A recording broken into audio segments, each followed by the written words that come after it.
cool. So the last question is, what is your participation at the current team? I'll say that the interesting thing is that we don't actually have a very strict division of labor, not like you're gonna do this, I'm gonna do that, and we don't touch each other's part. No, we work actually in a more messy way. We all do everything. So, but actually the difficulty is how we're able to actually understand each other and have trust in what each of us are doing. So I think the key is going back to the point of collaborative intelligence, that we're able to communicate through an interdisciplinary language and we understand each other. So for instance, I focus a lot on research, teaching, publications, or organization. A lot of those are focusing on the academic realm.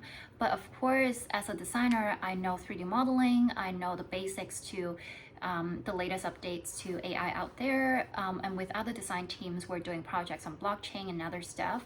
And even though all of these might seem unrelated to current, but actually it all helped me to develop a basic understanding to data, to information, to decentralization that really helped with the communication processes within the team.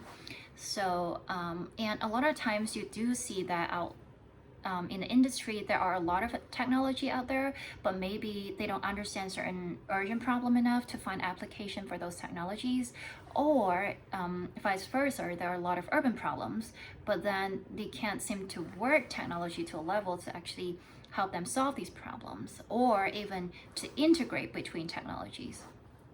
And of course, again, we're not an enterprise grade corporate. What we are is that we're individual, and this actually plays to our advantage because we can imagine what individual can actually do within this really proprietary incompatibility age. So I guess you might find that we all have very different ideas about what the project is, and that's exactly the unique contribution that we're each bringing to the team. We're each learning from our collaboration, and then the concepts that we collaboratively generate, we try to go back to our individual fields and we apply to what we care about, you know, as architects, as artists, as engineer, as data scientists, and then we would always come back to the current project. So there's a feedback loop between all of these investigation processes. We're all kind of working like 3-day jobs.